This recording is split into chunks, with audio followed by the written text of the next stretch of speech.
Hello everyone, your most welcome to your channel. This is Ashif Ali. Last video में हमने accounting के जितनी भी लिमिटेशंस थी उनको कवर कर ली थी। आज की इस क्लास के अंदर हम पढ़ने वाले हैं ब्रांचेस ऑफ अकाउंट। तो बने रहिए वीडियो के एंड तक। So let's get started. तो branches of accounting mainly 5 branch होती है जो मैंने आपके सामने लिखी हुई है। पहली ब्रांच है हमारी फाइनेंशियल अकाउंटिंग, दूसरी ब्रांच होती है कॉस्ट अकाउंटिंग, तीसरी ब्रांच होती है मैनेजमेंट अकाउंटिंग, फोर्थ होती है सोशल रिपोर्टिंग अकाउंटिंग और फिफ्थ होती है ह्यूमन रिसोर्स अकाउंटिंग।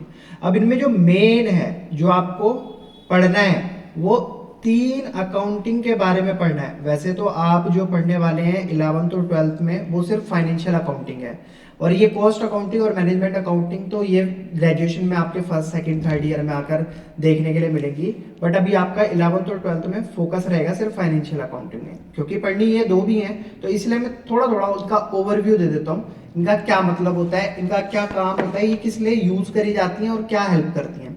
तो सबसे पहली आती है फाइनेंशियल अकाउंटिंग। इसमें लिखा है it is that branch of accounting which record financial transaction and event to determine P&L of the business. तो ये बच्चों एक ऐसी अकाउंटिंग है जो सिर्फ और सिर्फ फाइनेंशियल ट्रांजैक्शन और उन ट्रांजैक्शन से मिलने वाले रिजल्ट को रिकॉर्ड करती है और हमें कैलकुलेट करके देती है कि फर्म का कितना प्रॉफिट और कितना लॉस आ रहा है, टोटल कितना लॉस आ रहा है। अच्छा, इस चीज को कैलकुलेट करने से हमें क्या फायदा मिलेगा? तो जो फाइनेंशियल अकाउंटिंग की खास बात होती है जो हमें फायदा देती है, ये बता देती है जब हमारे सामने प्रॉफिट और लॉस कैलकुलेट होकर आ जाता है तो फर्म की फाइनेंशियल पोजीशन क्या है।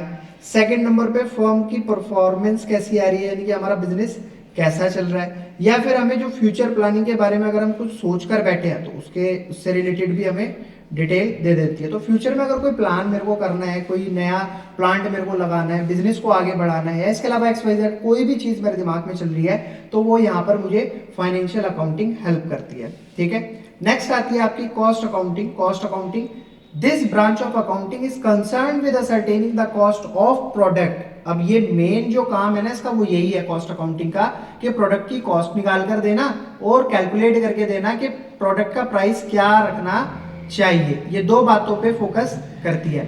अच्छा, इस चीज से क्या होता है, देखो अब कोई मैं मान लो ये फोन बना रहा हूँ या पेन बना, मैं मान लेता हूँ यहाँ पर मैं फोन बना रहा हूँ, फोन मैन्युफैक्चरिंग कंपनी है मेरी।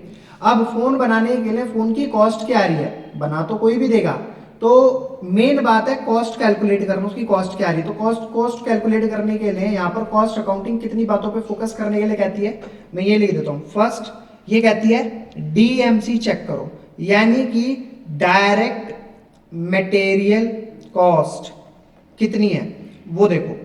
अब डायरेक्ट मटेरियल कॉस्ट में क्या क्या आता है, जैसे फोन की स्क्रीन हो गई, बैटरी हो गई, फोन की बॉडी हो गई, केसिंग हो गई जिसे कहते हैं हम। ठीक है, तो वो सारी कॉस्टिंग जो है फोन की मेन मेरे को मोटी मोटी जो दिखाई देती है वो DMC से पता लगती है। नेक्स्ट आती है हमारी सेकंड वन DLC। DLC क्या होती है, direct labour cost. Direct labour cost में मैं ये देखता हूं कि मेरी पर यूनिट पर लेबर बनाने में कितना टाइम ले रही है और इससे मेरी कॉस्ट क्या पड़ रही है। पर भाई लेबर को भी तो उसकी सैलरी या जो भी उसकी होती है पर डे का जो भी उसको अमाउंट दिया जाता है उस हिसाब से मुझे देखना पड़ेगा ना कि वो कितना टाइम लेता है एक यूनिट को तैयार करने में, तो उस हिसाब से एक यूनिट पर मेरी कॉस्ट कितनी पड़ती है।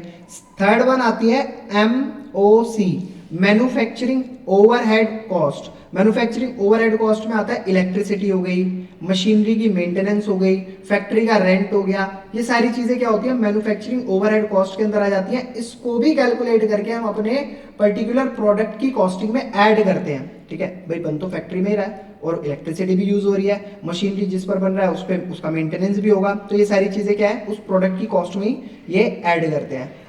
नेक्स्ट लास्ट वन आता है हमारा IC होती है हमारी indirect cost. IC indirect cost होती है जिसमें एडवर्टाइजिंग, मार्केटिंग, रिसर्च, ये जो भी मार्केट का काम होता है ये सारा का सारा कैलकुलेट करके, मतलब इसमें भी खर्चा होता है तो इसे कैलकुलेट करके हम ऐड कर देते हैं अपने फोन की कॉस्ट में। तो इससे क्या होता है फोन की कॉस्ट निकल कर आगे मान लो 20,000 रुपए, सारी चीजें मिलाकर हमारा फोन की कॉस्ट निकल कर आगे 20,000 रुपए। अब ये तो पता लग गया कॉस्ट क्या आ रही है मेरी पर यूनिट, उसके हिसाब से अब मैं इसका प्राइस जो भी होगा इस प्रोडक्ट का वो सेट किया जाएगा। तो अब सेम कॉस्टिंग पे तो इसको नहीं बेच सकते ना मार्केट में, प्राइसिंग इसकी थोड़ी बहुत ऊपर रखकर ही बेचा जाएगा। तो 25,000 रुपए के हिसाब से इसका प्राइस सेट करके मार्केट में सेल आउट कर दिया जाता है। तो कॉस्ट अकाउंटिंग मेरी कॉस्ट निकालने में मदद करती है। Last one is management accounting. Management accounting क्या कहती है? It is that branch of accounting which is concern with generating accounting information as it enable the management in decision making. तो ये जो मैनेजमेंट अकाउंटिंग है ये मेनली मदद करती है मैनेजमेंट को डिसीजन लेने में। मैनेजमेंट को ये कंपनी की, ये फर्म की, बिजनेस की फाइनेंशियल इंफॉर्मेशन को इस तरीके से प्रोवाइड करती है, इस तरीके से प्रेजेंट करती है कि मैनेजमेंट इजीली डिसीजन ले सके, मैनेजमेंट आराम से आगे के लिए प्लानिंग कर सके। भाई कंपनी के अंदर मैनेजमेंट बैठा हुआ है ना, वही तो प्लान करेगा। मैनेजमेंट इजीली कॉस्ट एनालाइज कर सके कि वो जो प्रोडक्ट मैन्युफैक्चर कर रहे हैं उसकी कॉस्ट क्या आ रही है। मैनेजमेंट इजीली अपना हर डिपार्टमेंट का, हर सेगमेंट का बजट सेट कर सके।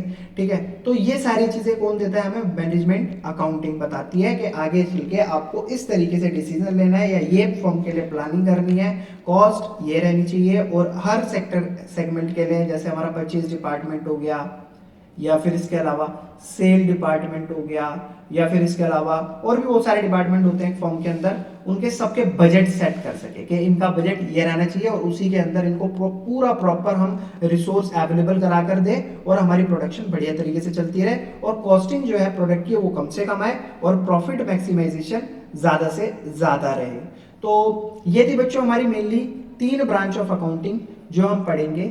ये हम नहीं पढ़ेंगे सोशल रिपोर्टिंग अकाउंटिंग और ह्यूमन रिसोर्स अकाउंटिंग।